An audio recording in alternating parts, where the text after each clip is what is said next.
Então, hoje o tema da nossa aula CPA de hoje é habilidades de aprender a aprender, né? Então, eu gosto de chamar essas habilidades aí de aprender a aprender. Na literatura, vocês vão encontrar essas habilidades como habilidades de prontidão. Em inglês, se vocês forem buscar algum artigo científico, o nome disso vai ser habilidades de readiness skill. Então, readiness de ready, de pronto, skills de habilidade. Então, readiness skills. Michelle, por que você está falando os termos em inglês?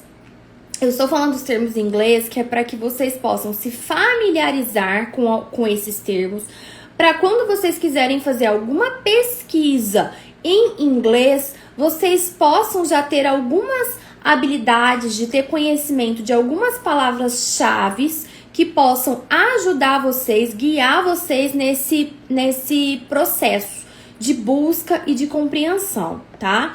Então, habilidade de aprender a aprender, né? Readiness skills. Então, o que são essas habilidades básicas, essas habilidades de aprender a aprender, né? Eu sempre gosto de falar que são habilidades que vão preparar uma pessoa, seja ela uma criança, seja ela um adolescente, um adulto, para que essa pessoa consiga receber instruções para o aprendizado de uma série de habilidades. Então, são habilidades bem básicas, habilidades pré-requisitos, que vão realmente deixar essa pessoa preparada para receber novas instruções, para receber instruções para que ela consiga, de fato, aprender, né? Então, são habilidades pré-requisitos, né? Que elas devem ser masterizadas antes de você colocar objetivos mais complexos.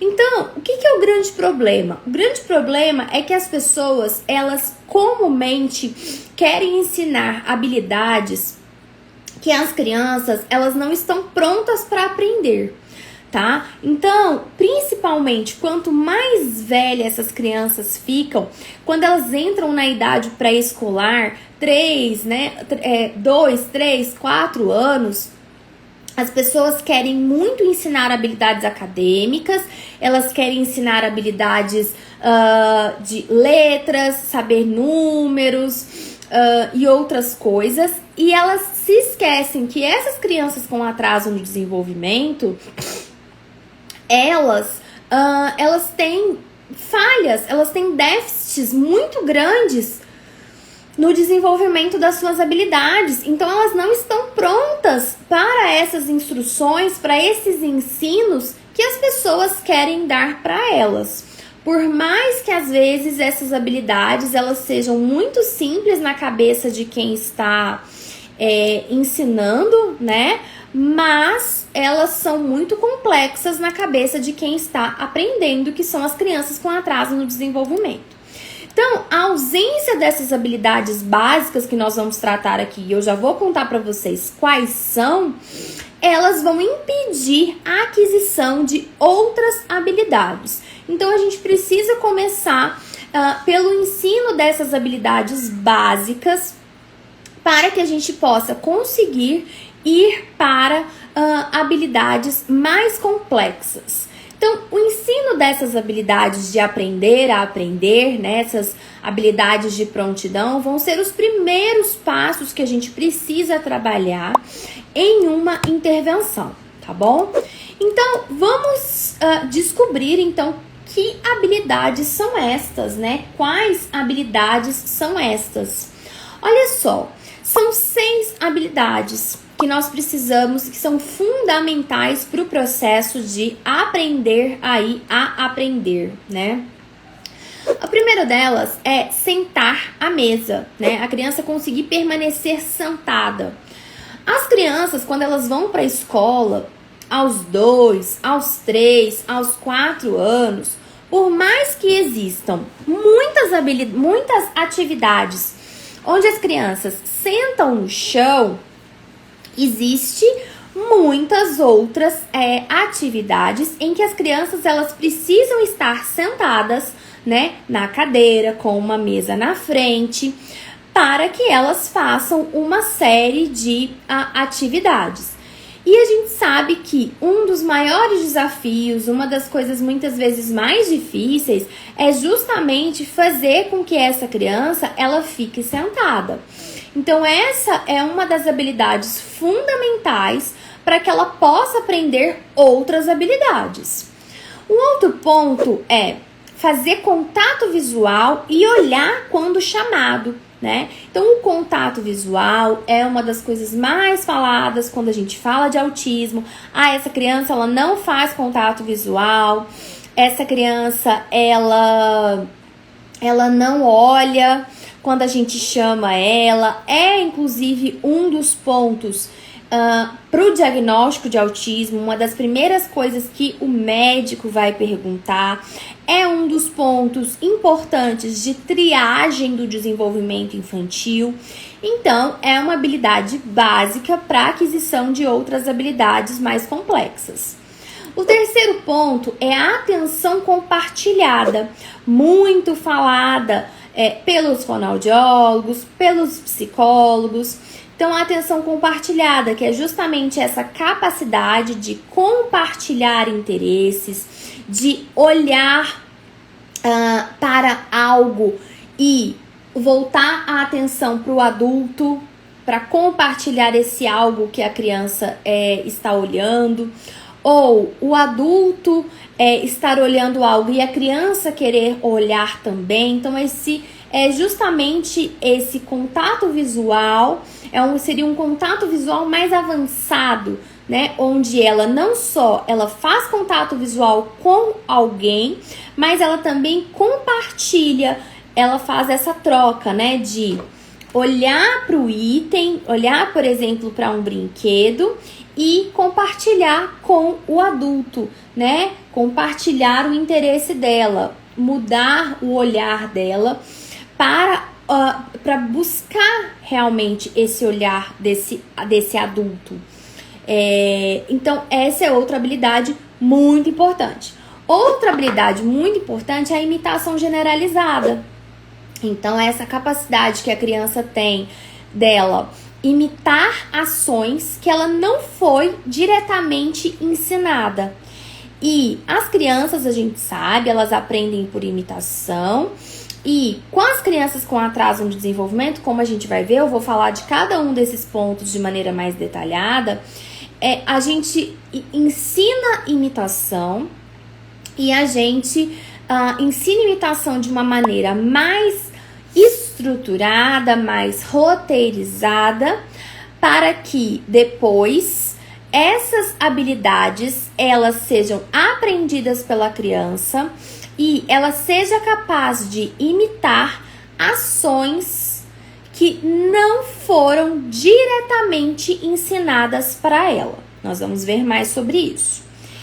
Depois nós temos a relação de controle por reforçadores. Nós precisamos ensinar essa relação de controle por reforçadores, que muitas vezes essas crianças, em especial as que nunca tiveram uma intervenção guiada, aí uma intervenção mais guiada, elas não aprenderam isso. Então, a gente precisa ensinar essa relação de controle por reforçadores.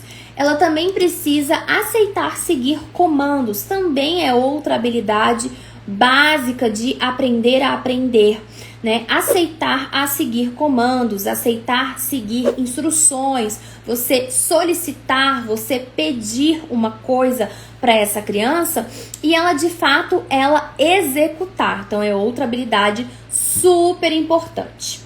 Bom, então, eu vou falar com vocês, eu vou ensinar vocês a ensinarem esses 6 tipos de habilidades para as crianças, adolescentes. Sempre falo criança porque acaba que é meu público-alvo, mas entendam que vocês precisam ensinar essas habilidades para qualquer pessoa, adaptando-as de acordo com a faixa etária e as habilidades atuais de cada criança.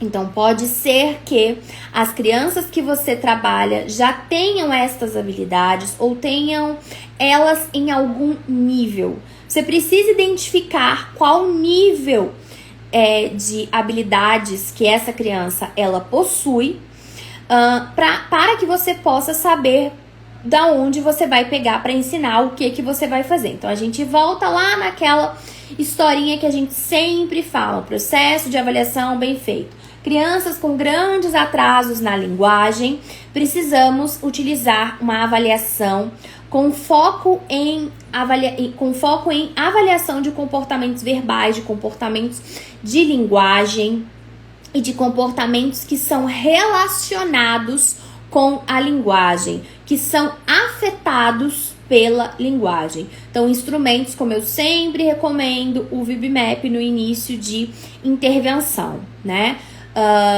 É o instrumento que eu mais utilizo. E para crianças com comportamentos já mais avançados ou outras queixas, outras demandas, um enfoque que a gente dá lá dentro do Guia da Avaliação no Autismo, quem é aluno já sabe. E aqui dentro do CPA a gente também fala de avaliação, né? Então é um dos pilares do ensino para pessoas com atraso no desenvolvimento, por isso é tema aqui das nossas aulas do CPA também. Então, essas são as 6 habilidades básicas, fazendo essa ressalva que eu acabei de fazer com relação à avaliação pormenorizada, que vocês precisam estar atentos, tá? E aí vocês podem pensar, bom, mas qual metodologia, então, qual a forma de ensino que eu vou utilizar, que a literatura nos traz, que a evidência científica nos traz, para ensinar essas habilidades? Qual metodologia, qual a forma, o que eu faço? Olha só, essas habilidades, a literatura de ensino para crianças com autismo, baseadas na ciência, análise do comportamento aplicada, que hoje é a intervenção com maior evidência científica para o autismo, que esse tipo de intervenção baseado nessa ciência vai nos fazer ensinar novos comportamentos que estão em déficit e trabalhar os comportamentos que estão em excesso, que geralmente são os problemas de comportamento, as estereotipias. Então, essa ciência, ela tem princípios, ela tem metodologias, ela tem técnicas, todas baseadas nesta ciência que a gente utiliza para ensinar habilidades para pessoas com atraso no desenvolvimento ou trabalhar os problemas de comportamento. A gente sempre faz uma junção das duas coisas, ensino de novas habilidades que estão em atraso e, paralelo a isso, nós trabalhamos os problemas de comportamento, porque muitas vezes uma coisa está conectada à outra. O que nós vemos comumente é que quanto mais habilidades uma pessoa aprende, ela tem habilidades em atraso, ela tem uma ausência de habilidades, ela tem atraso no desenvolvimento. Quanto mais habilidades ela aprende, também, consequentemente, os problemas de comportamento tendem a melhorar, tendem a ser reduzidos à medida que as habilidades elas vão aumentando. Então, a gente trabalha em paralelo as duas coisas, tá? E uma das metodologias utilizadas para ensinar as habilidades de aprender a aprender que eu trouxe aqui para vocês é uma metodologia, uma técnica de ensino que se chama Ensino por Tentativas Discretas, DTT, do inglês Discrete Trial Teaching. E se a gente traduzir para o português, temos ensino por tentativas discretas, que é uma metodologia de ensino que a gente vai pegar uma habilidade maior, nós vamos dividir em pequenos pedaços, nós vamos ensinar pedaço por pedaço e nós vamos ensinar de uma maneira clara, de uma forma de dar a instrução mais objetiva, onde a organização desse ensino ela vai ser muito clara, onde nós vamos ter dar a instrução, dar ajuda para que a criança execute essa instrução. Logo após essa instrução, eu vou reforçá-la, eu vou não só elogiá-la socialmente com muito bem, parabéns, isso mesmo, mas eu também vou entregar a ela um item de preferência que possivelmente pode ser um reforçador, porque eu só vou saber se algo é reforçador ou não se eu aumentar a probabilidade do comportamento ocorrer de novo. Então, se eu entregar esse Minion para essa criança e esse Minion for capaz de, na segunda vez que eu for dar uma demanda para ela, que eu for solicitar alguma coisa para ela, ela fizer de novo, porque ela quer ter acesso a esse Minion, ela quer brincar com esse Minion, sim, esse Minion, ele é reforçador para aquela criança. Agora, ele é reforçador naquele momento, naquele dia. Pode ser que na minha próxima sessão de ensino dessa criança, esse Minion aqui não seja reforçador mais. Por quê? Porque pode ser que ela tenha já brincado muito com esse Minion outros dias e ela já ficou saciada desse Minion. Pode ser que simplesmente ela não vê mais graça nesse Minion porque perdeu a graça, como qualquer um de nós. Nós mudamos os nossos gostos, nós mudamos as nossas preferências. Então, as pessoas com autismo são pessoas como nós, têm essas alterações de gostos e preferências como qualquer ser humano. Também existem as situações de privação do item e de saciedade. Se eu estou há muito tempo sem comer chocolate, que eu gosto muito, vai ter um alto valor reforçador para mim. Se eu fico sem comer chocolate, se eu como muito chocolate, como ontem, por exemplo, foi aniversário do Dioguinho e eu comi muito brigadeiro, docinho de leite ninho, então logo brigadeiro nesse momento não está sendo muito reforçador para mim. Por quê? Porque eu já estou saciada. Então nós precisamos nos atentar a essas questões de privação e saciedade.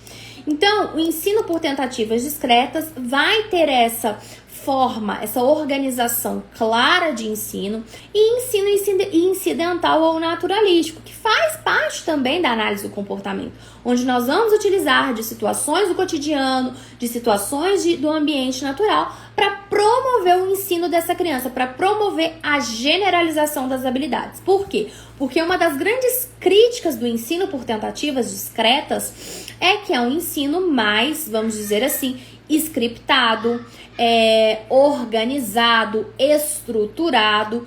E o grande problema é justamente as habilidades ensinadas por essa metodologia de ensino por tentativas discretas, elas não serem generalizadas para o ambiente natural. Por isso que nós fazemos uma combinação de metodologias, uma combinação de técnicas, todas baseadas dentro desta ciência para o ensino das crianças. Por isso que eu defendo sempre que os profissionais precisam ter conhecimento da ciência como um todo e pensar nela como um guarda-chuva, e que dentro desse guarda-chuva nós temos uma série de princípios, uma série de metodologias, uma série de técnicas, mas que o mais importante disso, nós precisamos dominar ali esses princípios e esses procedimentos básicos que possam embasar a nossa prática.